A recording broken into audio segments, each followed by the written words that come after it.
podcast Pode Hablar. Somos as entrevistadoras, eu, Flávia, estudando Direito, Júlia, estudante de Psicologia, professor Israel, sou psicóloga, mestre em Psicologia Social, e a doutora Amanda, advogada trabalhista. Pode se apresentar. Primeiramente, a doutora Amanda. Boa tarde. Primeiramente, agradecer o convite de vocês, que foi maravilhoso. E, como já sabe, meu nome é Amanda, eu sou advogada trabalhista empresarial. Além disso, eu também sou assessora no Tribunal de Contas aqui do Estado. E toda a minha área de atuação é trabalhista empresarial e também voltado muito para o direito antidiscriminatório, com o viés de pesquisa também voltado para diversidade, equidade e inclusão. Professor Israel, por favor. Olá, como já foi apresentado, me chamo Israel, sou professor de Psicologia, com mestrado em Psicologia Social e doutor em Psicologia pela Universidade Federal de Sergipe. E o meu tema de discussão ao longo da minha formação acadêmica envolve as discussões intergrupais dentro do contexto brasileiro. Perfeito. Então, hoje eu vou começar com a escala 6x1, que é uma escala, que é a escala que nós conhecemos hoje, que é a que atua na maioria das empresas, que, para quem não sabe, a escala 6x1 é aquela escala que você trabalha 6 dias e folga 1. E ele é muito comum nos comércios e até na área da saúde também. E eu gostaria de dar a voz à doutora Amanda, para ela explicar um pouco mais e como isso se aplica também no direito do trabalho e também citar as leis que protegem os trabalhadores. Por favor, doutora Amanda. Então, assim, primeiramente, como você mesmo já disse, Flávia, desculpe. A escala 6x1 é uma escala onde o trabalhador trabalha 6 dias e tem o direito de folgar 1, seguindo, óbvio, que a jornada de 44 horas semanais e 8 horas diárias. Só que, doutora, isso é fixo. No sentido das 8 horas diárias, pode ocorrer ultrapassar, com base na legislação, 2 horas, só que elas devem ser pagas como forma extraordinária. Porque a partir do momento que você ultrapassou essa parte das 8 horas, essas 2 horas compensadas devem ser pagas como extra. Então, essa jornada realmente ela é mais aplicada. Temos a 5x2, temos atualmente tem a 4x3, que é a que a PEC está querendo trazer.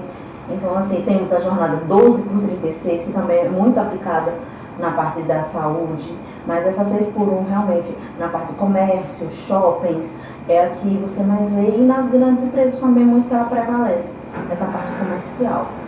Então, ela vem, querendo ou não, para tentar uma alteração nessa jornada, realmente se torna algo um pouco delicado, porque você sai da sua zona de conforto, porque hoje é o que o direito do trabalho se encontra, nessa zona de conforto dessa jornada, tendo em vista que a maior parte das empresas atua e funciona por meio dela, foi o que veio também trazendo, essa operação veio por meio de uma problemática, na verdade.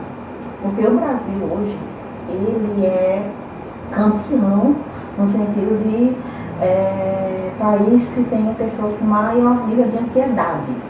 Isso no mundo. Comparando para a América Latina, ele fica em segundo, terceiro no sentido da depressão.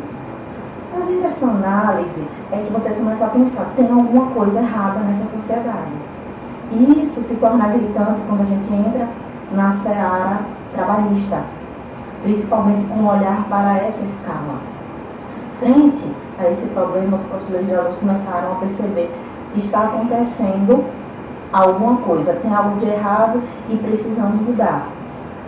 Frente a isso, começou até mesmo por revolta mesmo dos próprios trabalhadores, e foi de onde até surgiu esse movimento VAT, que impulsionou realmente essa PEC, que vem para, querendo ou não, tirar e estruturar essa parte da escala 6x1, tendo em vista, demonstrando que ela realmente não é benéfica para a sociedade nem para o trabalhador atual.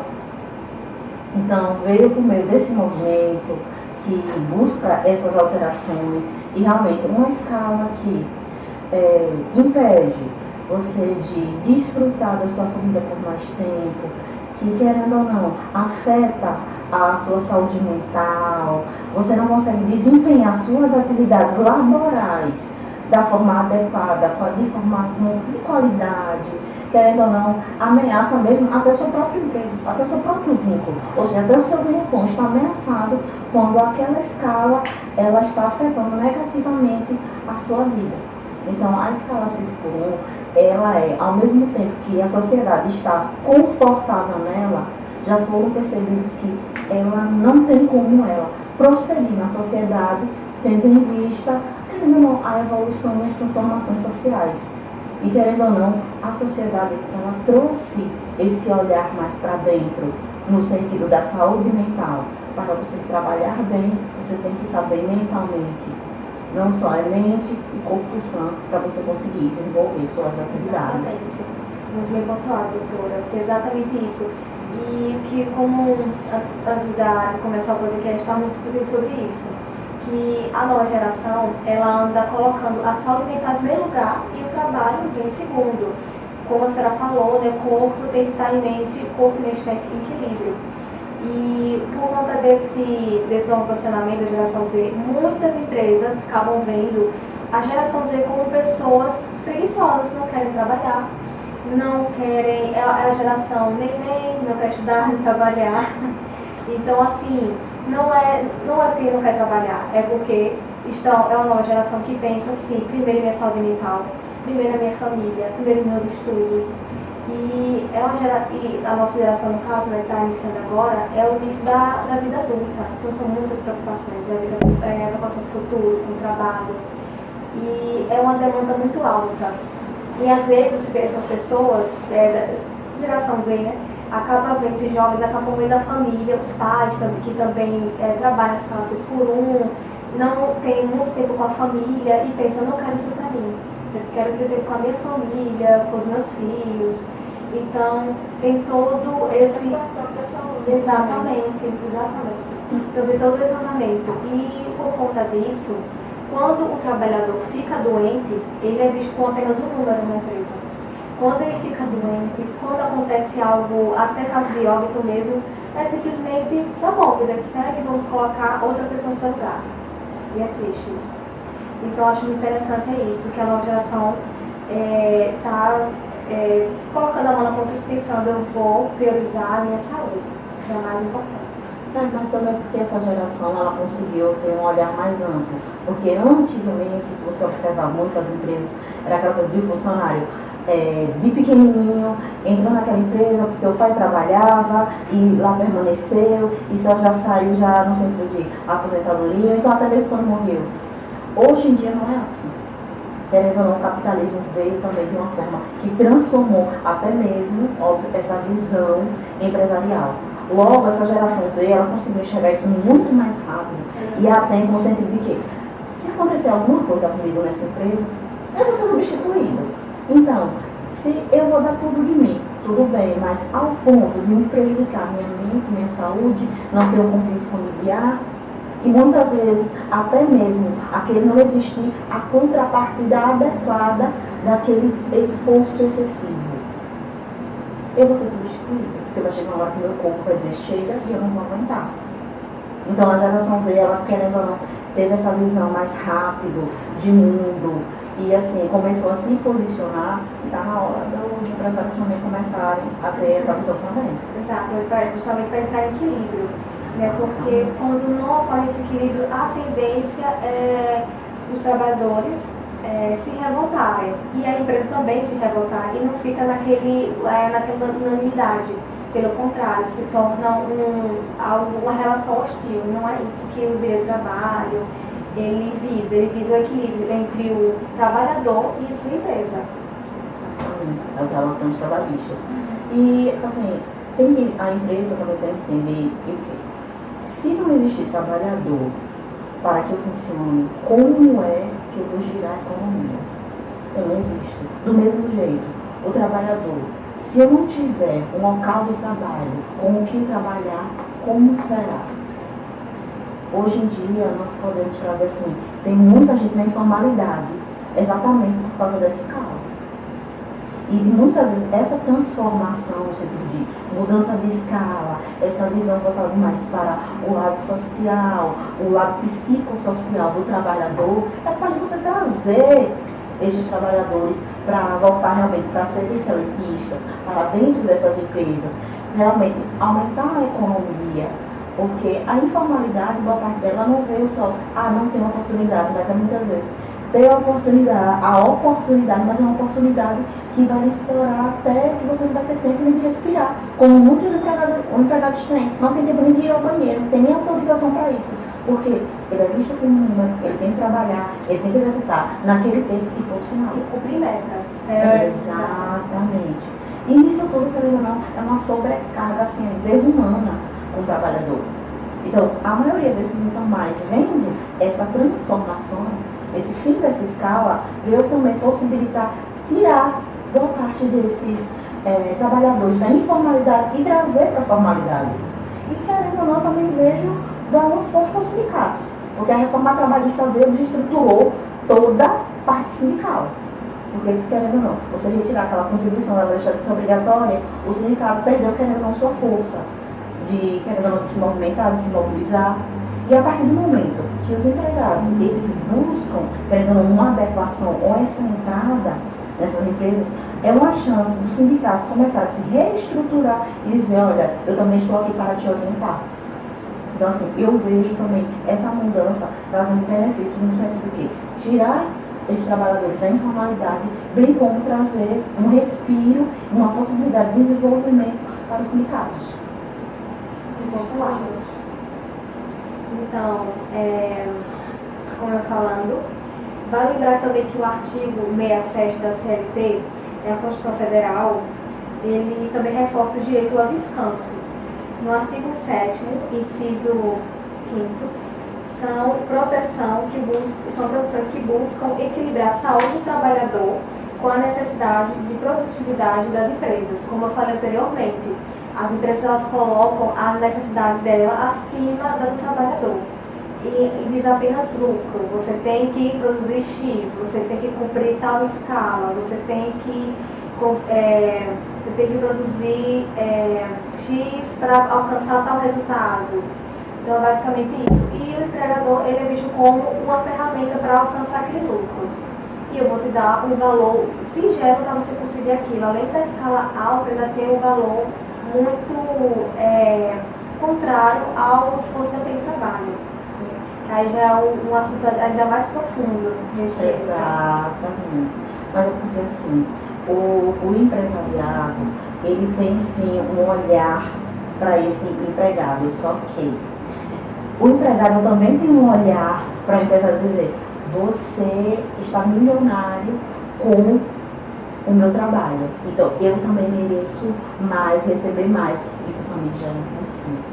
Eu trabalho demais, minha jornada, eu não tenho direito a descanso. Aí eu também, eu não descanso porque eu estou aqui. Você é um dono. Mas eu sou dono, também tenho outras atividades, porque eu também não descanso. Então você que está trabalhando aqui, você só trabalha aqui, você só trabalha aqui, porque você também quer descansar demais. Eu não descanso, eu não durmo com as minhas obrigações, por que você quer dormir?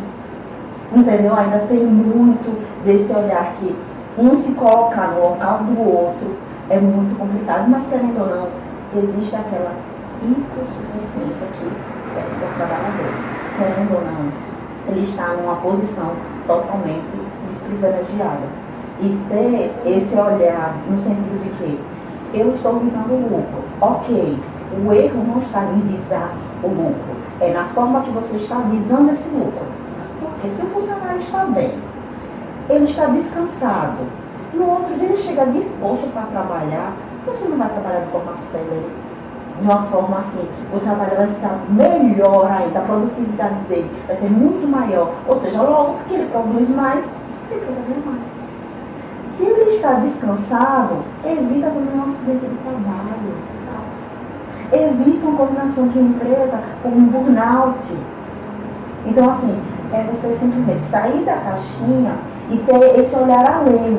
Dizer assim, eu estou visando o lucro, mas a forma que eu vou almejar, a forma que eu vou chegar nesse lucro é que eu tenho que alterar.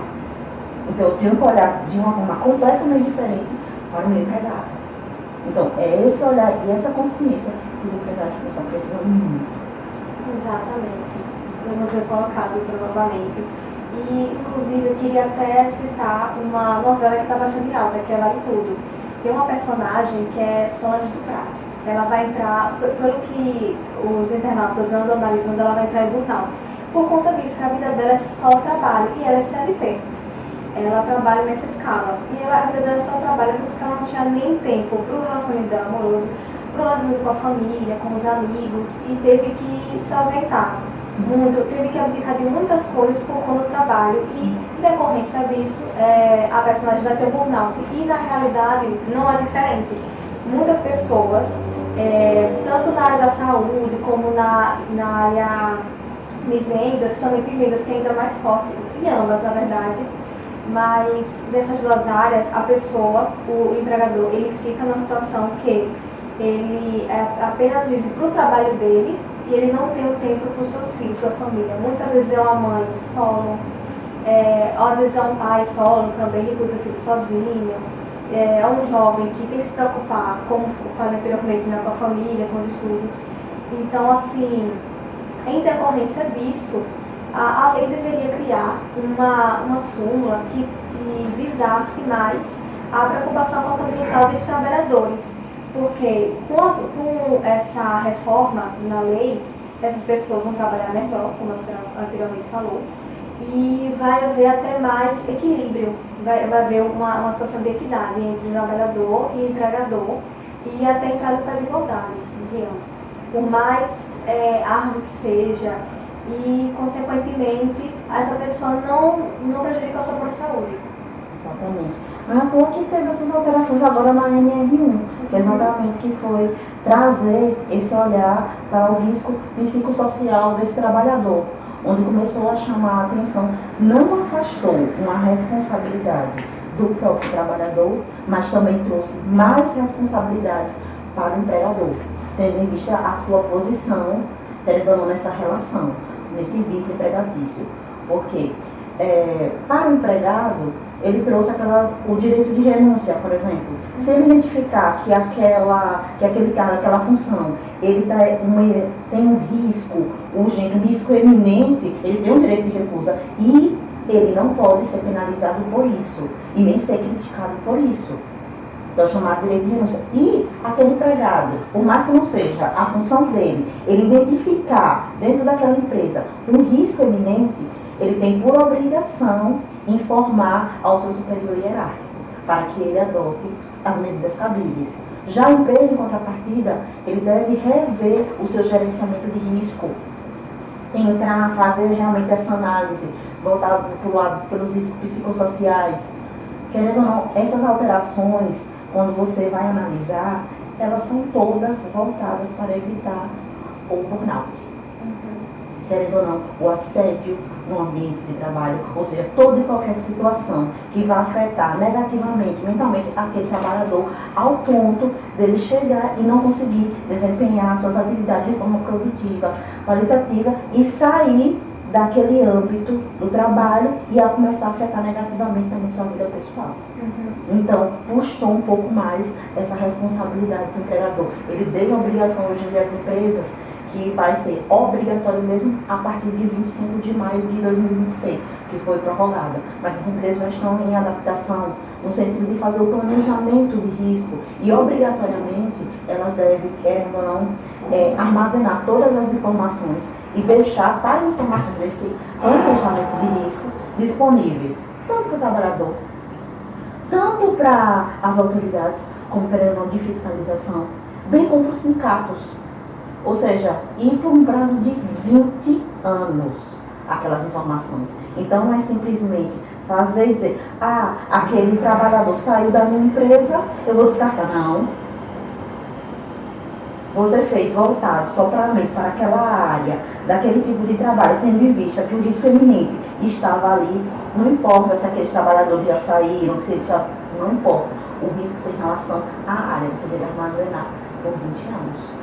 Então, assim, são alterações como essas que as empresas começaram eu vou precisar olhar, eu vou precisar mudar, eu vou precisar tirar esse olhar muitas vezes frio, que é voltado mais para o lucro, eu preciso olhar para o meu funcionário.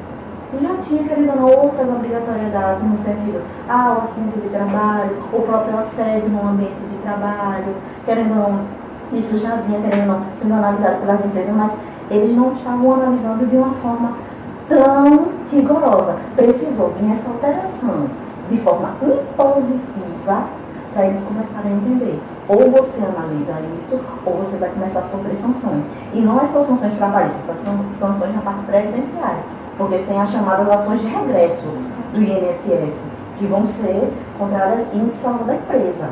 Então, assim, a empresa obrigatoriamente vai ter que começar a se atentar para isso. Exatamente. E, contraste a isso também, tem a questão dos entregadores, eles não conhecem seus direitos. Muitos não têm acesso ao direito. Como anteriormente, antes de começar o podcast, falamos que muitos pensam assim, se eu for atrás dos meus direitos, não ter mais escala 6x1, eu vou acabar trabalhando mais, ou trabalhando menos, na verdade, e ganhando menos. E não é assim. Na verdade, é uma busca de uma escala mais justa. Você vai trabalhar e ter mais dia de folga e vai poder ter, consequentemente, melhorar o salário durante o mês. Exatamente. Porque, veja, com essa alteração dessas escalas, a proposta é que ela seja a escala 4x3, ou seja, 4 dias de trabalho, 3 dias de folga. Só que em nenhum momento essa escala está falando em relação à alteração da jornada de 8 horas diárias, entendeu? Então, assim, ela está dando uma margem para o próprio empregador fazer um ajuste desde que dê e desde que conceda os descansos ao funcionário. Então, assim, e outra, em nenhum momento ela trouxe no sentido de redução salarial. Em nenhum momento. O problema é que quando é um pensamento automático. Se eu trabalho menos, eu vou ganhar menos.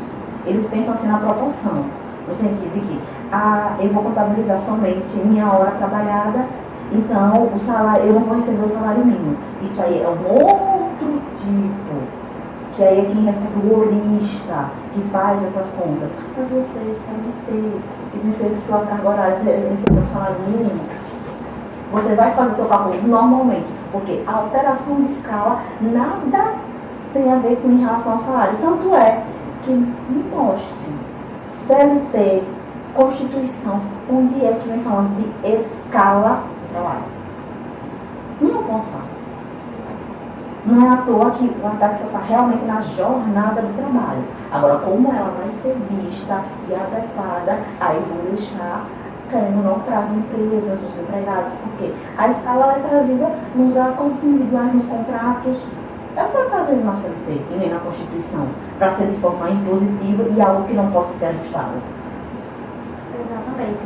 E essa escala, ela teve um projeto VAC, na verdade, que ele visa a melhoria dessa escala, ou até mesmo a mudança.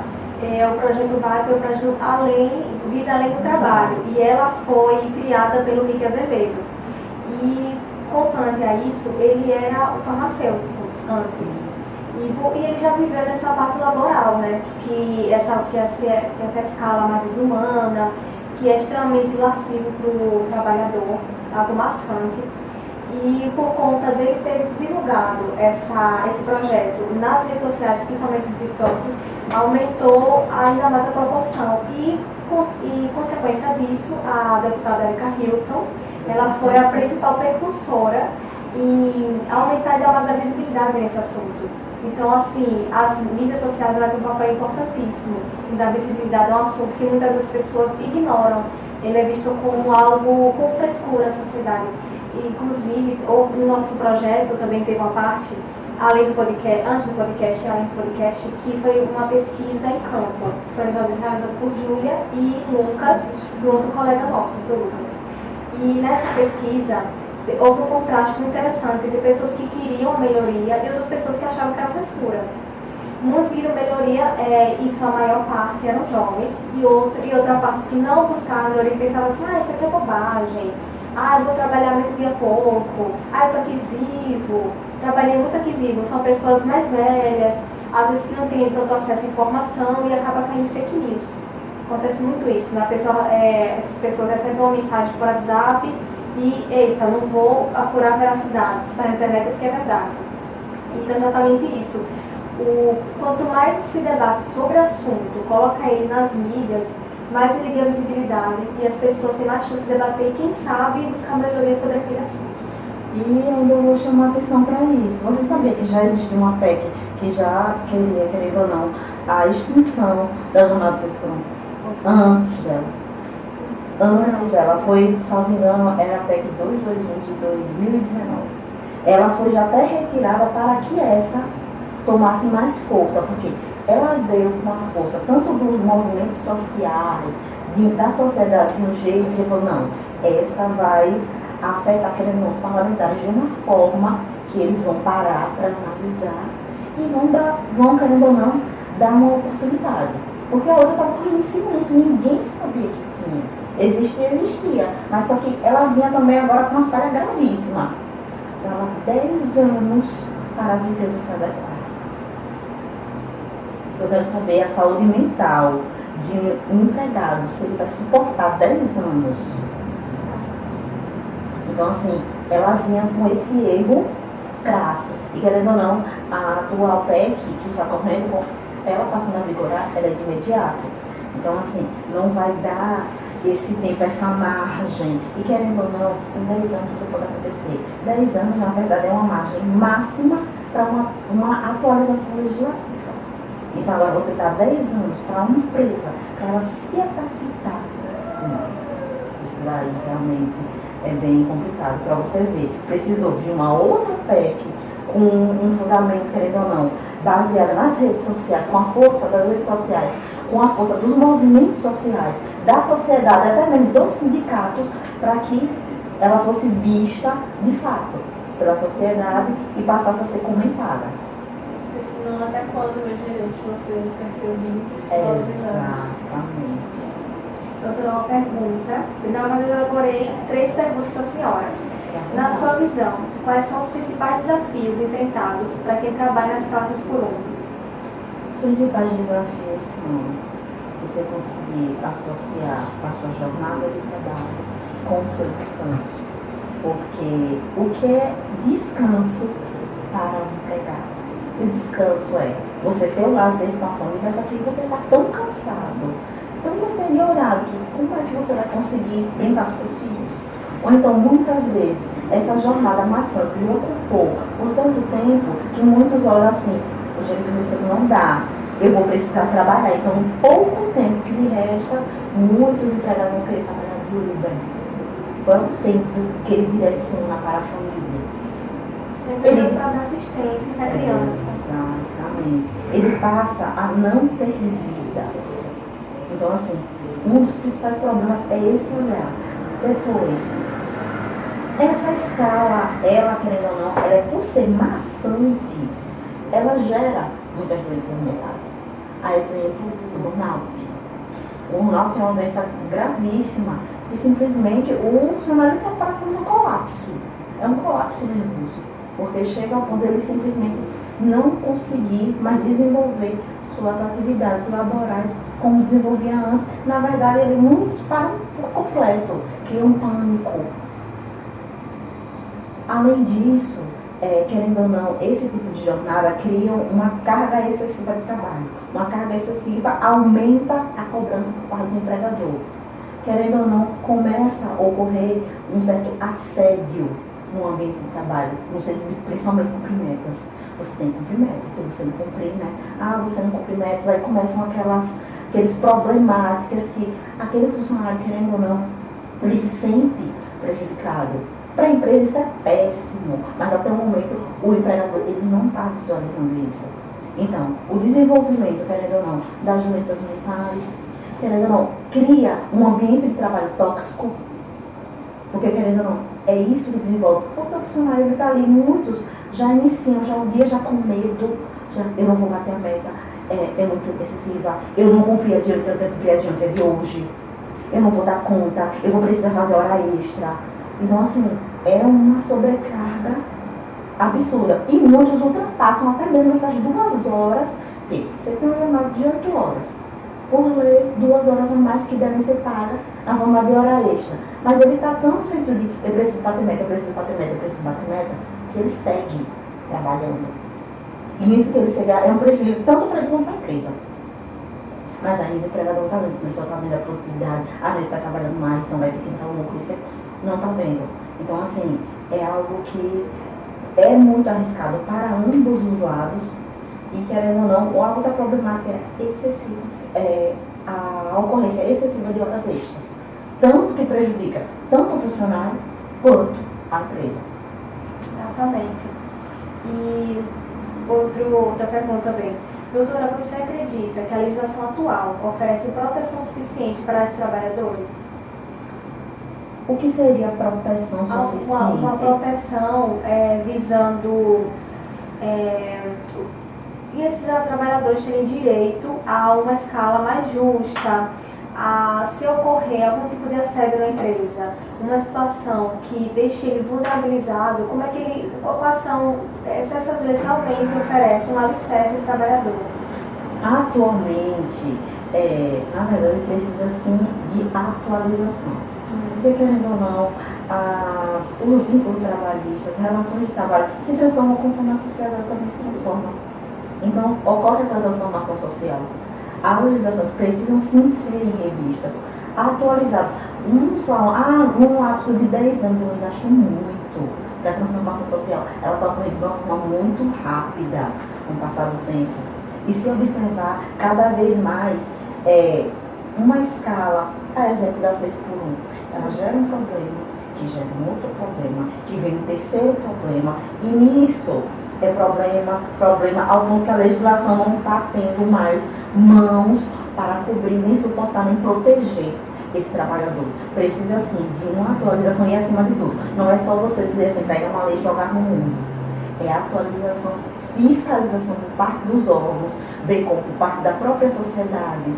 É simplesmente trazer mais consciência do trabalhador. Não é à toa que a própria alteração da NR1, ela fala em treinamentos das empresas, tem a obrigação de trazer pessoas treinadas, não só no sentido de desempenhar determinada atividade, mas essa pessoa também vai dar certos esclarecimentos para esses empregados acerca de direitos.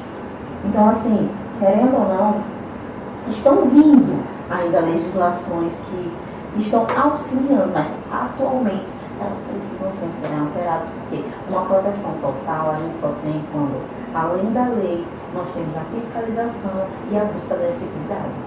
Exatamente. E muitas leis nossas, elas são muito antigas e até antiquadas. Por exemplo, na Constituição mesmo, a Constituição é de 88. E ainda tem muitas súmulas que precisam ser atualizadas, como, por exemplo, a escala 6 por 1. Mas você também concorda comigo? Tem muita coisa na Constituição que não é aplicada. Exato. De forma efetiva. Pronto. Seria o mundo ideal a aplicação do artigo. Exato. De forma efetiva. Então seria um mundo ideal em todas as áreas de direito, seria aquela aplicação. Quem é que fiscaliza? Quem é que busca de fato a efetividade? Então, assim, não adianta ter leis se você não tem uma fiscalização adequada, se você não tem uma exigência de efetividade. Então, precisa ter como se fosse um tripé. A lei existe, vamos aplicar, agora ela precisa ser de uma forma efetiva. Não adianta você simplesmente jogar lei, e não existe mais nada, deixar ao léu. Exato, e também está acessível às pessoas, porque muitas vezes essas leis elas ficam, houve uma alteração na lei e quase ninguém sabe. Muitas vezes nem todos os direitos ele está atualizado. Então não é só isso, ela ser propagada, como por exemplo nas mídias sociais, na televisão, como por exemplo em campanhas do governo federal. Então a gente tem uma importância democratizar acesso a essas leis. Quando você democratiza, mais fácil fica o acesso e mais fácil essa lei pode ser cumprida, porque no descumprimento dessa lei vai surgir um grupo que vai pensar, poxa, isso aqui está errado, minha lei está sendo violada, eu vou atrás dos meus direitos. E muitas vezes esse grupo não chega nem a ser violado, porque nenhuma contratação onde exige um contrato de trabalho, que ele abre um documento e ele consegue entender, não precisa ser a interpretação à risca da lei, mas o direito básico, ele já dali, ele já começa a dizer, eu não vou aceitar, que é o caso da geração Z, que ela teve esse acesso, que ela tem esse acesso à informação, muitas vezes não é informação correta, mas ele tem um acesso mais fácil à informação, e por isso que consegue ao ponto de se impor e dizer, não, isso daqui não aceitar não é simplesmente por vontade, ou dizer que é mimimi, não, é por questão realmente de entendimento e acesso à informação. Acesso à informação e própria experiência também dos pais. Exatamente. A relação com os pais. E não repetir padrões, porque no momento que você aceita o inaceitável, é que isso se torna normal. Sim. E quando você aceita algo, poxa, eu vou aceitar isso aqui, tá tudo bem. Aí vai deixando, vai aumentando e vira uma bola de neve. Chega um momento que já era. Quando essa pessoa percebe, já estou com minha família formada, meus filhos, e estou aqui, não consigo ter tempo com eles.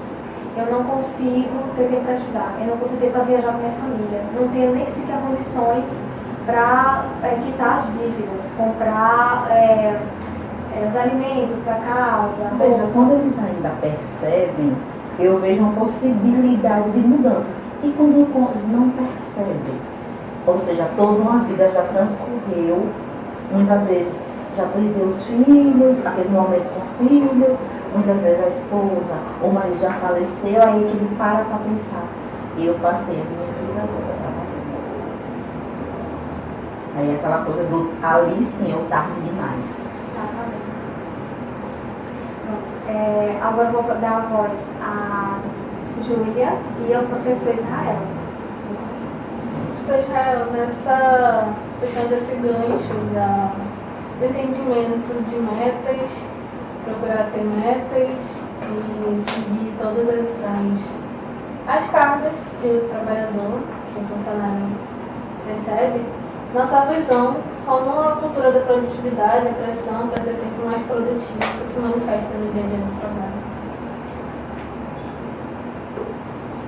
É uma pergunta complexa, porque ela tem total relação com o que já foi discutido aqui. Uma das primeiras coisas que a gente tem que pensar é a dimensão que o trabalho tem na nossa vida, na nossa existência, na nossa sociedade. Nós somos projetados para o trabalho desde o nosso nascimento. Parece um exagero isso, mas os nossos pais já colocam expectativas sobre o nosso futuro em termos de profissão, vai ser aquilo, vai ser aquilo outro, e isso nada mais é do que trabalho. A gente ainda dimensiona nas relações e na interação, você vai ser alguém na vida, você estuda para ser alguém na vida, e esse alguém na vida é exclusivamente relacionado ao posto de trabalho que você vai ter dentro dessa sociedade. E aí o trabalho é uma dimensão, ou ele compõe uma dimensão muito importante da vida social, que até significa quem nós somos enquanto sujeitos, se a gente tem sucesso ou não na vida, em função do trabalho, do que a gente ocupa. E aí a gente está falando de uma coisa que é uma dimensão extremamente estruturante da identidade social do sujeito, da minha contribuição, da minha validação enquanto ser humano nesse contexto, o que é que eu vim fazer nesse mundo, a minha contribuição que eu dou na sociedade. E isso impacta demasiadamente a constituição do ser. Atrelado a isso, a gente tem o capitalismo e toda a sua ideologia que sustenta e que valida essa necessidade de sermos produtivos, de estarmos fazendo alguma coisa, de estarmos executando uma atividade laborativa, trabalhando. Eu tenho que estar trabalhando. Eu agora sou adulto, eu preciso me encontrar no rumo da minha vida, e indiretamente essas expressões de rumo da minha vida é ligada ao trabalho. Você vai fazer uma faculdade, mas é para se preparar para o trabalho. Você vai fazer um curso técnico pensando no trabalho. E dentro dessa proposta, a gente é quase que programado a viver essa necessidade dessa atividade laborativa, e casa com um contexto que é promovido pelo capitalismo, que é altamente explorador. Sim, exatamente. O capitalismo ele se estrutura dentro da lógica de que alguém tem que trabalhar muito, tem que vender a sua força de trabalho para construir o capital para uma outra pessoa ou para um outro grupo, de um modo geral. E aí é como se fosse uma situação que junta-se a fome com a vontade de comer. Se por um lado tem uma fome muito bem estabelecida e criada na sociedade, de que a pessoa tem que trabalhar porque isso é constituinte da sua existência social, por outro lado tem um grupo que possui os meios de produção e colocam o trabalho como sendo o ideal para a vida da maioria das pessoas. A gente tem que dimensionar que as pessoas ricas, de fato, não são as que mais trabalham. Se brincar, elas não trabalham. Elas só usam dos benefícios e dos privilégios que ela tem de ter os meios de produção e colocar a maior parte da população para trabalhar freneticamente. E aí, dentro desse contexto, a gente está falando, quando fala-se de trabalho, de metas, a gente está falando também de ideologia social, e que em algum momento é a ideologia de vida das pessoas. Porque todos nós, na mesma medida que nós buscamos trabalhar, a gente busca uma ascensão social, da qual a gente não tem uma definição muito bem clara, mas passa pela lógica de que eu preciso ascender socialmente. O trabalho é a possibilidade dessa minha ascensão. E aí isso faz todo sentido que algumas pessoas elas entrem na lógica de cumprir metas sem parar para pensar criticamente. E aí o que a gente está discutindo hoje enquanto trabalho sempre existiu na nossa sociedade. Os mais velhos não tinham, eu não posso dizer, eu não quero chamar de educação, mas não tinham o volume de informações necessárias para pensar criticamente sobre a sua condição dentro da engrenagem social. E aí eles trabalhavam, viam que isso era validado socialmente como sendo, em certa medida, o sucesso que ele poderia ter em criar os seus filhos e trabalhar, e esperavam da vida e da sociedade o máximo que pudesse ser, dizer assim, eu cumpri a minha tarefa como um bom pai e sustentei meus filhos. Mas as transformações sociais que nós estamos experimentando, e aí eu posso colocar que as tecnologias vieram trazer uma grande contribuição para essa mudança de paradigma, fez com que as gerações mais novas começassem a questionar esse modelo de vida que é totalmente limitado na dimensão de compreensão da sua existência. Se para os nossos pais, nossos avós, a existência deles era totalmente perpassada pelo trabalho, e o trabalho era a única coisa que identificava a sua vida e significava a sua existência, para as sociedades atuais, os paradigmas mudaram. A gente está mais pensando na qualidade de vida, coisa que para gerações passadas, qualidade de vida era você ter comida dentro de casa e a todo custo. Hoje a gente já começa a questionar, não, qualidade de vida é eu poder descansar, eu preciso descansar. Mas a gente sabe que para as pessoas de gerações passadas o descanso era uma coisa não digna deles. Porque até mesmo o momento que eles estavam em casa era para fazer alguma coisa, e isso era altamente valorizado dentro da sociedade. O trabalho excessivo, de trabalhar, da pessoa fazer muitas coisas, trabalhar dentro de casa, trabalhar na roça, e porque ele tem que estar o tempo todo produzindo alguma coisa, quando na verdade essa produção toda não se revertia em qualidade de vida, em qualidade de experiência de estar nesse mundo. Quando a gente está falando de trabalho, a gente tem que também dimensionar o quanto isso impacta a constituição de ser. Sociedades passadas, era normal a pessoa entender que a sua dimensão de vida era o trabalho. Hoje a gente já consegue entender que é uma sobreposição. O trabalho é uma dimensão extremamente importante da vida social e da vida humana, mas é uma dimensão. E agora a gente está começando a dizer assim, tá, e os meus sonhos, e o meu descanso, que é uma dimensão que constitui o ser humano. O lazer, eu preciso do lazer, eu preciso descansar. Em tempos passados o lazer era uma coisa, para que lazer? Eu estou perdendo tempo, não, vamos fazer alguma coisa. E hoje a gente já começa compreender que o lazer faz parte, é uma dimensão da nossa vida social, da nossa existência. A gente precisa. Eu não vou colocar na lógica de necessidade, então eu vou dizer assim, enquanto nós produzimos, a gente também precisa de um momento de não produzir. E vamos pensar que seja o lazer. Quando a gente para pensar o quanto a nossa sociedade avançou com os filósofos, e os filósofos, eles curtiam o ócio. A Grécia Antiga, o ócio era extremamente ovacionado. E a gente vive hoje uma outra experiência, que o ócio ele é rechaçado. Ficar sem fazer nada ou pensar em produzir é uma coisa absurda. Você não está fazendo nada, você não está... Vamos fazer uma coisa... E aí a gente está falando também de ideologias. E é muito legal essa discussão, porque a gente está percebendo mudanças na estrutura social, no qual a gente já começa a questionar aquilo que foi posto. Vocês falaram aí sobre a mudança na forma, o direito que precisa ser alguém que fiscalize, alguém que esteja lá. Eu consigo ainda ver uma dimensão, acho que mais profunda, que não basta eu ter o direito, se eu não tiver consciência dele.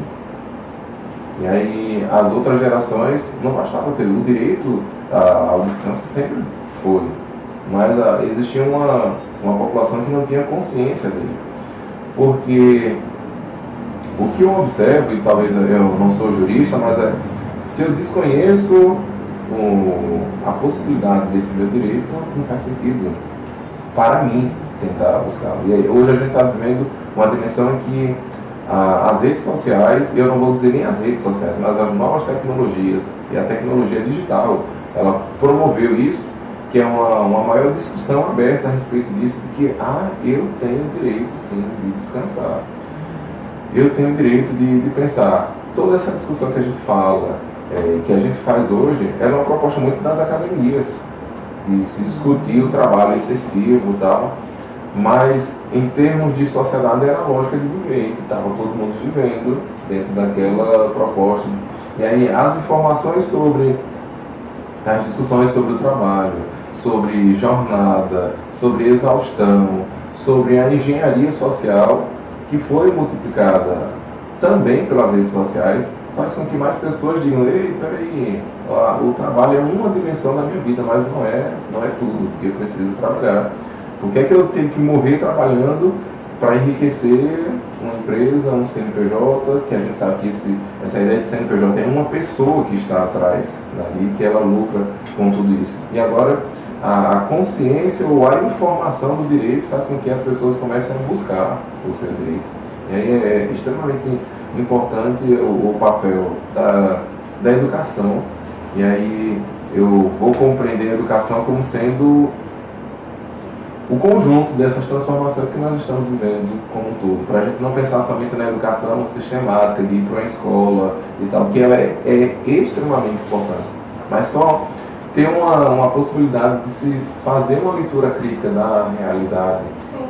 E eu posso entender isso que é uma proposta das redes sociais, fazendo com que as pessoas comecem a pensar mais e elas se reconhecerem nas suas dores, porque eu sofri enquanto trabalhador, mas eu entendia que todo o meu contexto era favorável para isso. Eu consigo ver na rede social alguém que reclame sobre isso e eu não seja o problema, eu não seja somente um único preguiçoso. E é interessante que isso deu voz para que as pessoas se encontrassem e dissessem: não, realmente faz totalmente sentido. Sim. No caso também é até uma forma de dizer que a gente não teve essa educação que a gente cresceu, tendo essa visão de precisar produzir e que é preciso sacrifício para ter sucesso. E a gente também não teve esse entendimento de que o trabalho lá na frente viria a ser uma escala de trabalho para eu produzir, não ter o devido descanso que o ser humano precisa ter. Na sua concepção, entrando já nesse assunto, a sua concepção também como profissional, o que seria a saúde mental? No ambiente de trabalho, especialmente nesses regimes de alta demanda. Essa alta demanda, ela vai na contramão da saúde mental. E aí ela vai na contramão da saúde.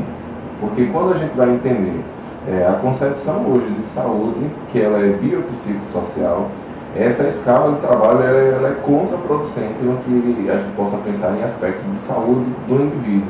Trabalhar 6 dias para folgar um, vai na contramão do que é saudável, do que a gente possa pensar em termos de saúde física, emocional e mental. As discussões a respeito da saúde física, o direito já estava muito bem posto, acho que há muito tempo, muito bem estabelecido, embora, novamente, a gente tem sempre o atravessamento da falta de consciência dos seus direitos, fazendo que muitas pessoas aceitassem uma série de demandas que iam de encontro até a sua saúde física mesmo. Não é uma coisa vencida ou totalmente posta na nossa sociedade encontrar ambientes de trabalho que eles vão na contramão do básico para a saúde do trabalhador. Em termos de falta de EPI, de encontrar pessoas ainda que estão em situação de trabalho análogo à escravidão, isso ainda é 2025. Então, a gente sabe que o trabalho, mesmo tendo todo o aparelhamento jurídico para classificar, identificar que o trabalho excessivo ele vai além, é um prejuízo para a saúde do sujeito. A gente sabe que isso ainda acontece.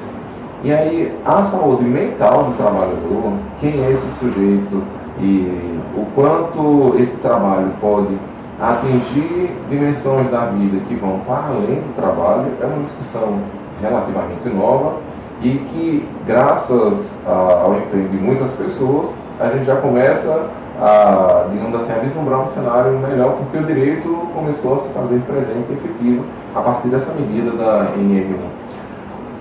Hoje, e aí não foi também ao acaso, o INSS reconheceu pela grande quantidade de pessoas que estavam saindo do trabalho em condição de absenteísmo do trabalho em função de demandas que agora começaram a ser nomeadas. O burnout existiu há muito tempo, mas precisou de alguém conseguir nomear e enquadrá-lo para poder haver um reconhecimento. Então, quando a gente para pensar e vamos fazer uma leitura histórica aqui, em gerações passadas, quantas pessoas morreram em função do trabalho e isso não era nenhum problema do trabalho. Quantas pessoas apresentavam depressão e aí a depressão era um problema que ainda tinha umas outras variáveis que era confundida com manifestação espiritual, com algum outro problema, e isso tudo era em função do trabalho, e o INSS nunca chegou a nomear como sendo um problema em função do trabalho, porque a compreensão sobre o fenômeno naquela época era totalmente distinta. Hoje a gente já está começando a saber e dar os nomes mais específicos a isso, a esse adoecimento em função do trabalho excessivo, da jornada do trabalho excessivo. E o que nos fez repensar essa jornada desenfreada, essa jornada não lógica para a maioria das pessoas, porque nas empresas, a maioria, quando a gente vai pensar numa empresa, a empresa é formada por pessoas, e a maioria dessas pessoas elas não são contempladas pelo resultado desse trabalho excessivo. E aí agora a grande massa está começando a questionar se não vale a pena essa exploração, essa dupla exploração, porque além do trabalho, eu exploro ainda mais para que a pessoa me dê mais lucro, ao invés de contratar uma outra pessoa para poder dar conta do serviço. É meio que uma maquinização da vida. E aí quando a gente vai pensar nessa automatização da vida, a gente vai perceber que em todas as áreas a gente está vivendo uma lógica de uma vida automática em todos os aspectos. E talvez o trabalho proporcione isso, mas em contramedida também já é uma outra questão. A nossa lógica de viver altamente conectada pelas novas tecnologias promove uma automação de sentimentos, de reações, e a gente está vivendo cada vez mais no automático, e talvez eu acho que isso foi mais sentido por conta da infusão do trabalho, que a gente quase está virando uma máquina, trabalha 6 dias, eu não vou chamar de descanso, mas desliga por um pouco período de tempo, mas logo ela tem que ligar, porque ela tem algumas necessidades que a gente vai chamar de necessidades pessoais. Eu preciso limpar minha casa, e dentro dessas 24 horas eu preciso lavar minhas roupas para poder estar socialmente no meu trabalho. Eu preciso fazer alguma outra coisa. E aí, caramba, em 24 horas não dá para fazer isso tudo. Cadê meu lazer? Foi vendido, foi explorado, foi sugado pelo meu trabalho. Cadê meu tempo de descanso? E agora começa a questionar muito mais isso. E a gente está vivendo essa experiência, como é que eu posso nomear? Mas experiência boa, porque ela visualiza um futuro, mas ao mesmo tempo não seria ideal. Quizá a gente não precisasse estar discutindo isso e precisando do aparelho legal para que o mercado, o mundo do trabalho fizesse o que é óbvio, o que é claro. Em contrapartida, isso também é um resquício da nossa sociedade que foi escravagista durante muito tempo e naturaliza essa lógica. Qual é a palavra que eu posso usar? Acho que sugador é pouca, mas acho que vai além de sugar. Eu acho que não é maçante, mas é torturante de tentar exaurir aquele corpo ao máximo. Não é simplesmente sugar a sua força de trabalho. É uma coisa que vai mais além.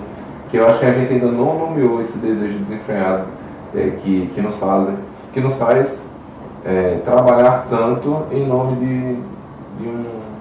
de um lucro que não fica na nossa mão. E só fazendo um adendo exatamente no que o professor falou, se você olhar bem, quem é que se encontra na base da pirâmide? A maioria. Se vamos partir para os recortes, a maioria em sua base negra. Vamos continuar dentro desse recorte. Base negra, sua maioria, 10. Então, ou seja, é como se fosse, eu chamo até uma música de Soares, a carne negra é a mais barata do mercado. É como se tivesse que explorar e exaurir ao seu máximo para tirar tudo que nós precisamos. Porém, que é para isso que serve. Exatamente. Para o trabalho, para o aluno. Exatamente. De certa forma, inconscientemente, historicamente, já foi explorado. Então, nessa conjuntura, quando uma sociedade ela não lembra do seu passado, ela não conhece o seu passado, ela tende a repetir ele. E é o que está acontecendo nesse exato momento. Começou lá atrás e está se perpetuando no momento atual. E toda vez que tem bem um ponto de mudança, sempre vem alguma coisa para dizer outra oposição. Exatamente, de oposição. Uma grande força de oposição. Quando pensa assim, em questionar a escala 6 por 1, aí logo começa, e o mercado de trabalho, a pessoa vai trabalhar menos, vai perder seu salário, o que é que você vai fazer? Isso está na contramão da produtividade, do sucesso. Isso é um absurdo, isso é uma excrescência. Não, e ainda eu estou vendo assim, poucamente divulgado aqui. No Brasil já temos empresas que estão trabalhando com essa 4x3 e eles simplesmente já saíram da fase teste e disseram que eu vou adotar. Por quê?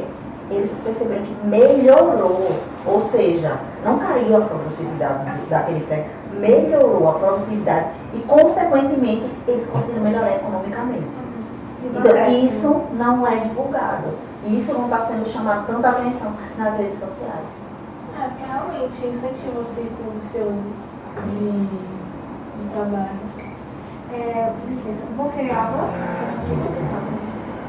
Professor, usando isso também, como o senhor poderia descrever a escala 6 por 1, como é que ele impacta diretamente o nível de energia e disposição do trabalhador? A escala esgotando, eu acho que a palavra para é esgotando. Em termos de energia e disposição, a escala 6 por 1 ela esgota qualquer possibilidade da pessoa preservar qualquer reserva de energia que seja possível. Porque a pessoa ela precisa minimamente existir, e aí o sono é uma necessidade básica, que em muitas situações, para cumprir a escala, a pessoa ela negocia uma qualidade de sono para poder minimamente limpar o ambiente onde ela vive, para minimamente ela ter um período de descanso da alimentação, que a gente quase não discute isso, é uma realidade das pessoas que trabalham, ela tem que chegar em casa, fazer alguma outra coisa, comer e se jogar na cama, mas a gente sabe que isso é na contramão da saúde. E no outro dia acordar cedo e seguir com todos os seus afazeres, e vamos pensar isso durante 6 dias da semana, que são 7 dias. no 7º dia a pessoa está exaurida. E aí ela ainda tem as demandas de subsistência, de sobrevivência, porque a gente precisa trabalhar, mas a gente precisa estar limpo. A gente precisa trabalhar, mas a gente precisa estar asseado. A gente precisa trabalhar, mas a gente precisa limpar o nosso espaço. A gente precisa trabalhar, mas a gente precisa fazer a comida da semana no dia do descanso, porque no período, no dia de trabalho, não dá tempo. Então, sobra que o pouco tempo é para a gente ainda fazer coisas, cumprir uma lista de tarefas, dar o checkzinho. Então, a gente parece que a vida do trabalhador é em função de que no momento em que ele não esteja no trabalho, é para ele dar check em todas a sua lista de necessidades básicas. A gente não está colocando aí o brincar, a gente não está colocando aí o estar com a família, o tempo de qualidade, a gente não está falando aí em descansar, em ficar sem fazer nada, em esvaziar-se, ou de repor, ou vamos pensar que seja lá o homem, uma máquina para ele poder pegar o seu carregador, só tomada e colocar ali o seu cabo e colocar. A gente não está falando disso, a gente está falando de cumprir o que é básico para a sobrevivência. Então a pessoa ela anda, vamos dizer assim, quase que nos 10% da bateria o tempo todo. Dizendo assim, deixa eu chegar em casa para dormir para não descarregar de vez. À beira de um colapso, à beira da bateria descarregar no meio do processo, no meio do dia. E aí, isso é extremamente prejudicial para a saúde do sujeito, que precisa e vai mediando a sua sobrevivência dentro dessa lógica durante muito tempo. Quando vai se perceber de fato, já é no ponto de dizer assim, você não pode mais trabalhar, porque você já está com a sua saúde mental comprometida. Diante de tantas mediações ou de tantas flexibilizações que você fez com o seu corpo, com a sua saúde, com a sua mente, com o seu bem-estar, chegou no ponto que você vai precisar se afastar e gera uma outra demanda que é muito mais custosa para toda a sociedade, de modo geral. A pessoa precisar utilizar o serviço previdenciário há um custo e há um prejuízo muito maior do que se houver um disciplinamento dos empresários de pensar em usar responsavelmente, digamos assim, os recursos, porque nós somos recursos também. Recursos humanos é o principal recurso. Mas o que é que a gente vai falar de um país em que a lógica de exploração e do lucro está acima de qualquer lógica estabelecida de sobrevivência? A gente destrói o nosso habitat natural em nome do lucro.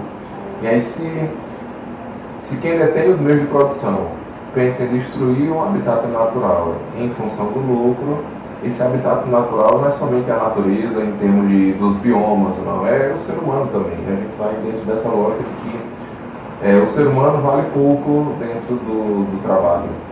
Se adoecer, que pena que você adoecer, mas você é facilmente substituído, porque eu não contratei todo mundo que eu precisava, porque eu deixei lá muitas pessoas sofrendo a míngua em condição de trabalho ou de subemprego, de não notificação, para que quando você desse pau, desse cheque em função disso, eu tenho uma outra demanda lá para poder explorar até enquanto ele aguentasse.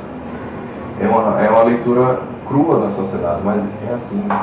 Quando a gente para analisar, a gente não consegue encontrar a perspectiva romântica que nos foi ensinada durante o tempo todo do trabalho, que você vai trabalhar, que você vai ser feliz. O maior engodo social é estimular a gente a crescer. Quem é que, quando era criança, não sonhava em crescer para ter o trabalho, pagar suas contas e ser feliz? E mal a gente tem conseguido pagar as contas. Aí eu coletiva As contas sempre são um grande problema e parece que é a força motriz para que a gente continue nessa engenharia sem pensar, porque chegam as contas, eu preciso trabalhar, mas é somente o único ganho que tem real, de fato, do trabalho dentro do nosso contexto e da nossa experiência brasileira. Pegando o gancho da metade da sua fala, quais seriam os primeiros sinais tangíveis de que a saúde mental do trabalho dela está comprometida, mesmo assim no dia a dia? A irritabilidade, a irritabilidade excessiva, e aí que a gente não para prestar atenção nisso, o quanto essa carga de trabalho excessiva ela vai dando sinais. A irritabilidade é um dos sinais muito crassos quando a gente está chegando no nível de esgotamento. A apatia, a gente já não tem mais desejo de nada. E aí às vezes se confunde com o cansaço. O trabalho é exaustivo, e aí chega no final do dia, eu estou cansado, e aí eu só quero dormir. É um relato quase que recorrente de todos os trabalhadores. Não tem mais ânimo para estar em festa, não. Eu quero chegar em casa, eu quero dormir. Não tenho mais ânimo para o lazer. Se for para sair, se não tiver um lugar para ficar sentado, e aí a gente começa a associar isso ao envelhecimento, tá? Mas só que são pessoas de 30 e poucos anos, não são idosos que estão com esse discurso. E isso não é próprio do envelhecimento. Isso já é uma evidência de que aquela pessoa está gastando toda a sua energia no contexto de trabalho, e acaba que ela fica sem energia, exaurida para as outras coisas. Então eu sempre gosto de pontuar que a irritabilidade excessiva ela é um sinal de que sua saúde mental não está legal. Um outro ponto, o cansaço, aquela sensação de exaustão contínua o tempo todo. E aí entra uma outra perspectiva social, que vamos nos medicamentalizar, vamos tomar um remédio, vamos tomar um suplemento, porque a gente fica buscando justificativa para poder entender que a gente está dormindo mal, que a gente está correndo, está se alimentando mal, a gente está correndo muito em função do trabalho, mas a culpa é porque você não tem vitamina. Aí deixa eu comprar uma vitaminazinha para poder tomar. Quando a gente vai falar em patologias, em problemas mais severos, como depressão, ansiedade, é porque já passou por esses estágios que a gente vai, digamos, flexibilizando. Quando a gente flexibiliza o nosso lazer, indiretamente a gente está dizendo assim, comprando uma sentença futura de que em algum momento a gente vai desenvolver algum outro problema. Porque o lazer é extremamente importante, é regulatório do nosso cérebro. Momentos de prazer são regulatórios do nosso cérebro.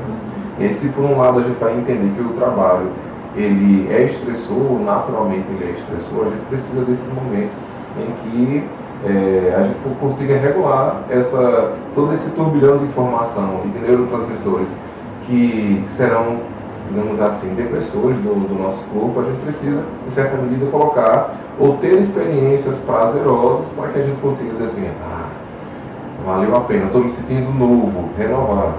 E é uma coisa que é tomido ao trabalhador dentro dessa lógica de escala 6x1.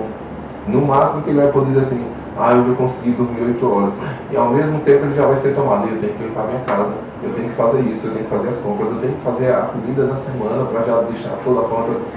E acaba que o que poderia ser ter prazeroso, que seria o único dia de descanso, mas porque ele é o único também, vai ser um dia também de que a gente vai ter um misto de angústia. Eu tenho que fazer tudo, eu não fiz tudo, e agora o que é que vai ser? Se eu dormir eu me acordo culpado, porque era o tempo que eu tinha para poder adiantar alguma coisa no final de semana, o dia já está acabando, já estou estressado, porque ela já vai começar tudo de novo, e acaba que a pessoa vai juntando estresse, juntando dores da semana passada, da anterior e da anterior, e chega um momento em que vamos dizer assim, um checkmate, né? A pessoa ela está totalmente desregulada, ela está apresentando casos de ansiedade. Isso eu não estou nem tocando nos pontos em que o trabalho em si ele já é estressor, por questões de meta, de alcançar os indicativos que a empresa estabeleceu, das relações que são adoecidas no ambiente do trabalho, daquele chefe que cobra demais, daquele chefe que não se percebe na engenharia do trabalho, e aí ele funciona como o capataz, né? Como a gente ainda sustenta esses modelos de lideranças administrativos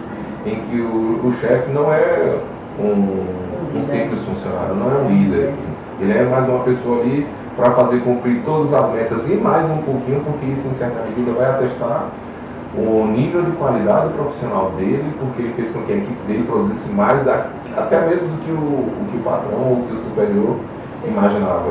E acaba que a lógica de exploração ela é revisada com mais força por essas pessoas que tenham um mínimo de posição de poder dentro das estruturas organizacionais, mas que também não são as que ficam com o lucro de todo o trabalho. E assim, sucessivamente, a gente vai criando uma rede de adoecimento. É interessante o senhor citar isso, porque na nossa matéria de fundamentos, a professora Wesley ela citou essa pirâmide que ela é extremamente, a capitalista ela é extremamente desigual com os trabalhadores. Quem fica no topo geralmente são homens brancos, ricos, e na base é quem mais trabalha, e são a maioria. E no topo é a minoria, são poucas pessoas. E essas pessoas elas não estão em pé de igualdade. Por exemplo, não é só na situação de estar no mesmo lugar. Por exemplo, são pessoas que... Mas não refletem a realidade. Não refletem, exatamente, não refletem a realidade. Não estão naquele pé de igualdade. Por exemplo, eu não sou... eu não sou um homem pobre, eu não sou um homem negro, eu não sou uma mulher mãe solo, ou uma mulher numa escala de trabalho 6x1. Então, assim, não existe uma inclusão ali. E nas demais, e na base, tem a maioria são pessoas que estão numa desigualdade social. E são pessoas que são invisibilizadas pela sociedade, são vistas como assim, quando as pessoas se revoltam, pensam, isso aqui é frescura, e não é. Então, geralmente, quem está no topo não consegue ver quem está na base de uma forma, uma visão humanitária, uma visão mais empática. Não existe isso. É muito raro. Tanto que já tem alguns modelos de empresas que é um pouco raro no Brasil, mas ainda tem, que é orgânico, que é descentralizado, perdão, que o poder ele fica na base e ele pode ser delegado para quem está no nível acima da pirâmide, que é bem interessante, porém é pouco utilizado no Brasil. E utilizado no topo são um grupo menor de pessoas, e essas pessoas elas não entendem, não tem como se pôr no lugar de quem está lá embaixo, não consegue entender. O que essa pessoa necessita, o que ela passa no dia a dia dela? São vivências diferentes. Então, por exemplo, a pessoa que está no topo, né, que é o chefe, o CEO, ele é um empresário muito bem servido, raramente uma mulher, mas quando é uma mulher muito bem servida, e quem está lá abaixo é uma pessoa que ainda tem a família para cuidar, tem o trabalho, as metas, e para ela ainda mais cobrado do que quem está lá em cima. E ainda tem a vida social dela, tem todo as áreas para poder manter equilíbrio. E geralmente uma vai ficar desequilibrada e vai ser a que é mais vista como frescura, que é a saúde mental. Eu vou levar você de uma modo melhor. A diversidade social está na base. Exato. Não é à toa que quando a gente quer ver uma transformação dentro da empresa, a gente não começa pela base.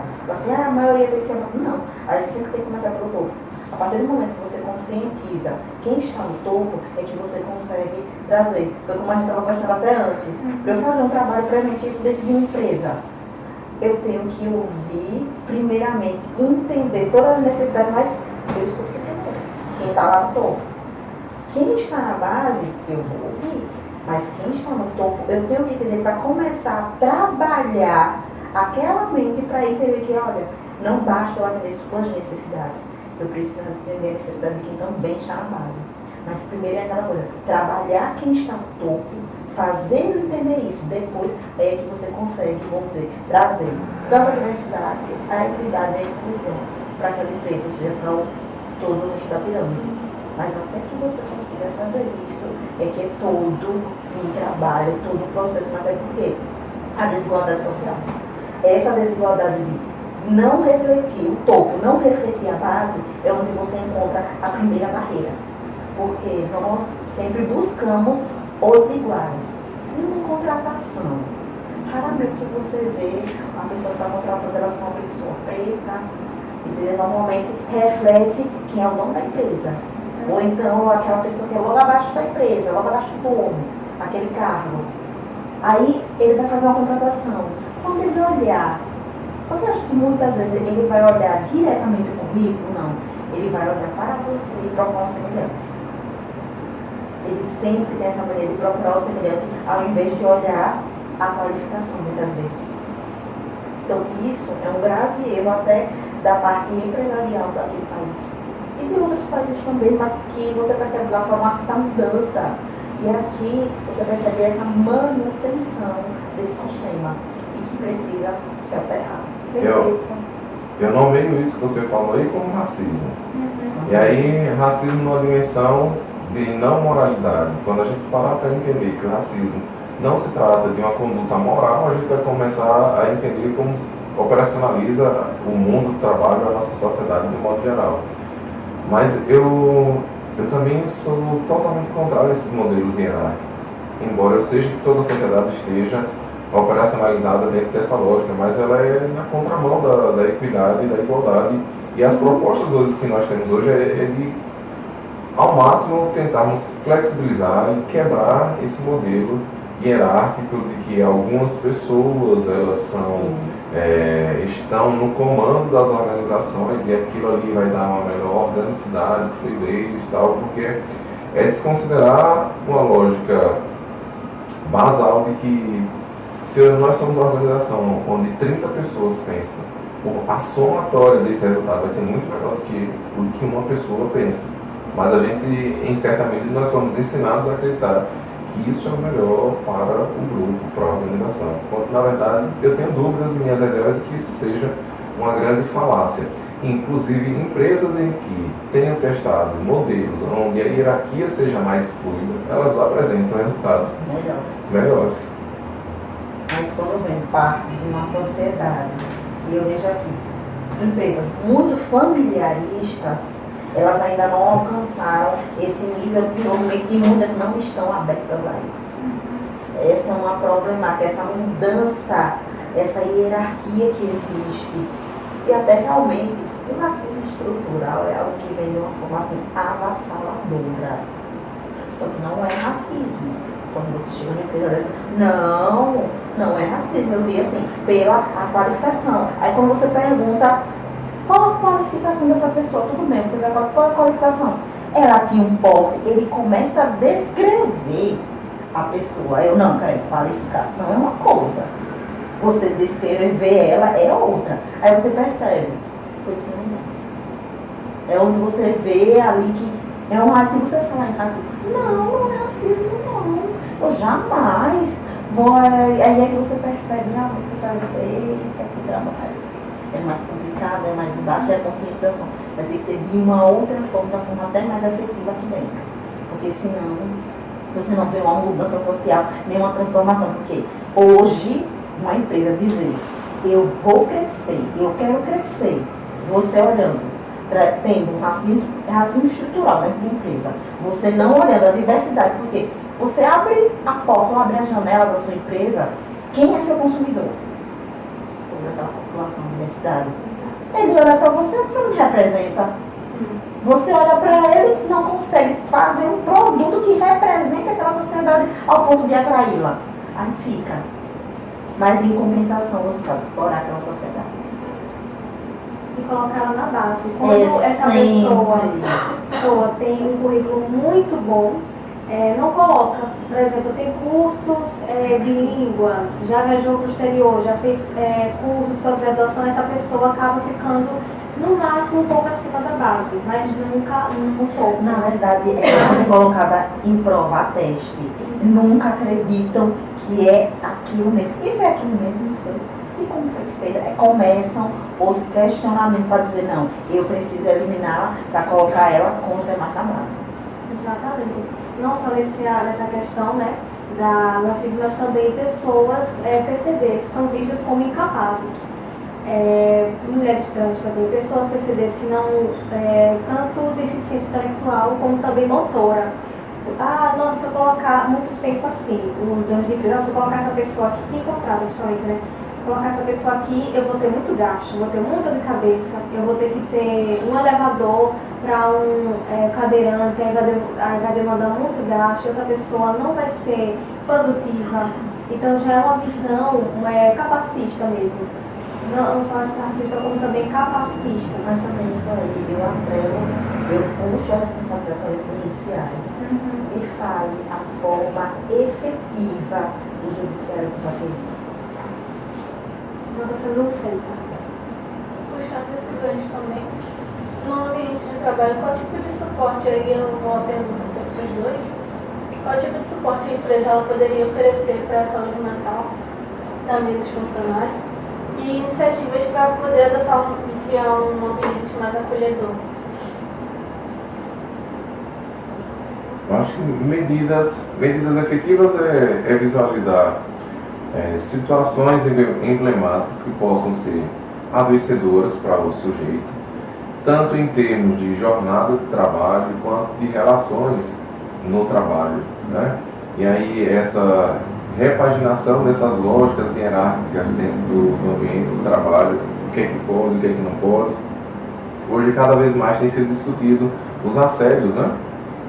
O assédio moral é uma coisa extremamente novíssima, é um fenômeno que foi nomeado há pouco tempo, mas vamos pensar que o assédio moral era naturalizado dentro dessas lógicas hierárquicas, e inclusive é até um problema para as pessoas entenderem que hoje se tem nome aquele mando desnecessário, a forma velada de humilhar um sujeito, um trabalhador, porque não atingiu a meta, as piadas que eram naturalizadas, que eram pensadas, ele está cobrando, essas cobranças excessivas, hoje elas têm um nome sobre esse fenômeno. E eu acho que quanto mais a gente combater essa realidade nos espaços de trabalho, vai ser o mais indicativo para ser promotor de saúde, para ser, digamos assim, promotor de saúde. E aí a gente pensar, o ideal seria a gente encontrar um meio termo em que as metas elas não fossem adoecedoras e que não fosse, digamos assim, a base para que a pessoa fosse perseguida dentro do ambiente do trabalho. É o nosso ideal. E aí a psicologia, dentro desses espaços, em pensar e revisar processos, ter um profissional da área da psicologia para poder entender e fazer uma avaliação mais crítica das múltiplas variáveis que podem, digamos assim, perfazer uma realidade de ambiente laboral. Que a gente não pode nem, pensando na complexidade que é o mercado de trabalho, a gente não pode nem pensar em uma coisa específica e taxá-la como sendo o grande problema. Mas eu acredito que o caminho mais indicativo é a gente conseguir visualizar uma menor ocorrência de assédio dentro do ambiente de trabalho, assédio moral, assédio sexual, que também é um outro atravessamento que passa e adoece muito os trabalhadores. Desculpa. E tudo que já é posto na lei em termos de redução de jornada de trabalho e flexibilização também dos espaços em que os condicionantes de saúde sejam ameaçados. Vamos pensar em ambiente que tenha muito ruído, e a gente sabe que é uma necessidade que já existe até medida para se fazer isso, mas em certa medida é flexibilizado, não é colocado em primeiro ponto. Às vezes a pessoa ela recebe o IPI, um protetor auricular a cada ano, e a gente sabe que tem desgaste natural, e deveria ser revisto isso a cada 3 meses, mas em outra medida isso é um custo a mais. Então a pessoa, o trabalhador tem que ter o máximo de cuidado possível, e se você perder o seu IPI antes do prazo de 1 ano, você que providencie, porque então são essas coisas que a gente precisa repensar e criar uma política de vigilância quanto a isso para poder promover o espaço de saúde dentro desses ambientes laborais. Já acrescentando, eu vejo que devem ser criados canais efetivos de denúncia. Só que efetivos de denúncia ao ponto do trabalhador não se sentir intimidado e de ver de fato aquela prática, o que ocorreu com ele ou com o outro, ser realmente resolvido. Que dentro, por exemplo, é o que uma das propostas da própria NR1, dessas alterações, dessa parte de conscientização dos fatores, dessa parte de planejamento, de diminuir os riscos, ele realmente trazer treinamentos efetivos no sentido de assédio de trabalho, de conscientização, e trazer especificamente dizendo, se acontecer, vai acontecer isso. Deixar bem claro a punição. Infelizmente, a população, a sociedade, o ser humano, muitas vezes só entende quando ele vê a punição à sua frente. E muitas vezes ela ocorrendo. E não de uma forma assim, tão apaziguadora. Se se você praticar, você está submetido a isso. Óbvio que vai ocorrer investigação, sendo comprovado, vai acontecer isso. E realmente aconteceu. E simplesmente aquele trabalhador que foi vítima, ele ser de fato acolhido e não discriminado. E se perceber qualquer discriminação por parte dos demais, tem uma intervenção efetiva daquela empresa. Porque muitas vezes o que não é, vamos supor, não é nem punido, não é resolvido pela empresa, porque se eu falar, a empresa vai me demitir porque vai me culpar. Se eu não for demitido, meus colegas vão me discriminar. Aí fica naquele, olha, eu vou aceitar e vou ficar quieto. Muitas vezes isso, então por isso que canais efetivos normalmente é o início de um melhor caminho. E querendo ou não, a própria empresa tem políticas, principalmente antidiscriminatórias, claras no seu ingresso, durante, ter palestras, ter cursos, treinamentos, e que tais treinamentos passem a ser de uma forma assim, obrigatória, principalmente em determinados setores. A exemplo, setor pessoal. O setor pessoal, que normalmente é quem recebe aquele baque do profissional, que ele olha para um lado, eu vou falar com o superior, eu vou para o setor pessoal para ver como eu vou conseguir resolver. É ter um setor pessoal também preparado. Toda a empresa deve estar, mas principalmente no setor pessoal. Outra coisa, tem uma equipe multidisciplinar dentro daquela empresa, se for ela de grande porte. Se não for de grande porte, porque a maioria é microempresas e EPPs, não tem aquela equipe, mas ter algum canal, algum direcionamento que ela possa encaminhar esse empregado, entendeu? Para essa equipe de assistência. Porque ele não consegue simplesmente falar, sabe que está ocorrendo um problema, porque aquele empregado que era produtivo do nada, a produtividade dele cai, ele começa a adoecer, ele tenta trabalhar, ele entra em pânico, muitas vezes ele está dentro da própria empresa, a empresa não procura saber o que tem, simplesmente olha para o médico civil, não, é ter um acompanhamento para tentar resolver aquele problema. E também aí veio uma outra alteração da NR1, não é só você simplesmente descobrir aquele risco. Você tem que, primeiramente, tratar aquele risco para depois trazer de volta aquele profissional. Muitas vezes a empresa ela não quer arcar com o ônus, só quer o bônus, que é e é um bônus que eles olham assim, um bônus imediato. Mas que na verdade não é um bônus, é um bônus disfarçado. Porque ele sabe, se ele tratar aquilo ali, meu funcionário vai estar bem, vai voltar bem, eu não vou ter que contratar outra pessoa, melhor ele resolver o meu problema. A produtividade vai aumentar novamente, entendeu? É realmente aquela mudança de pensamento e mudança estrutural. O problema é ver tudo como gasto, ver tudo como despesa, ver tudo como saída. Ele não, muitos empresários não conseguem ver aquilo como um retorno, como um investimento, como um benefício, porque não é à toa que a sustentabilidade ela veio e está atuando de uma forma que tem a sustentabilidade social, governamental e ambiental. Isso está dentro da sustentabilidade social, que está atuando muito forte dentro das empresas, até mesmo atualmente na administração pública. É voltar para esse tipo de olhar. Tire o olhar de que isso é despesa, é um investimento no futuro, é um investimento social que você automaticamente terá um retorno. Até pensando nisso, que a empresa poderia ter autoconsciência também dos riscos dela e de outras, pelo mesmo exercício, por exemplo. E aqui no Ministério da Previdência de Sergipe teve uma pesquisa também do afastamento de mais de 2.300 pessoas, 1.564 por ansiedade e 823, se não me engano, por depressão, entre outros, né? Outros problemas. Em 2023, o INSS constatou um afastamento por causa de doenças voltadas para o lado psicossocial de 280 mil trabalhadores. Agora, as empresas simplesmente afastam. Gente, as ações de regresso. Vamos contra você. É o time que eles não conseguem enxergar o além. Sim. E quando o trabalhador ele percebe que ele tem esse direito de recorrer à justiça, a empresa muitas vezes recorre, muitas vezes ao STF, e o processo fica até mais lento. Então, tudo para empatar do trabalhador, dele ter o seu direito efetivado na prática. Então tem todo um sistema para que ele não consiga ter aquilo efetivado, como está na Constituição ou na CLT.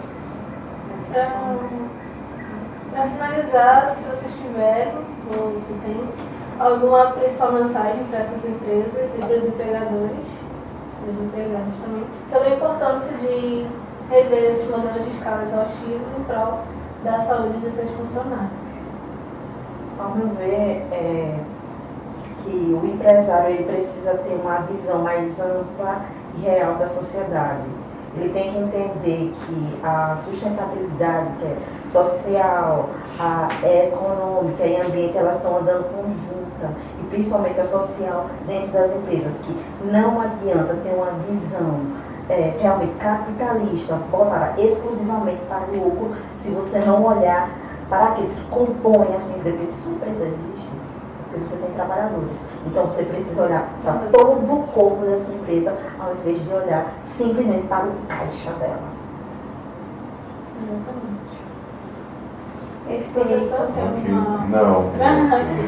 Perfeito, foi uma honra tê-los aqui. Muito obrigada por disponibilizar o tempo de vocês, o horário. Então, assim, gratidão. Muito obrigada também a Júlia. E estamos aqui finalizando e foi um prazer.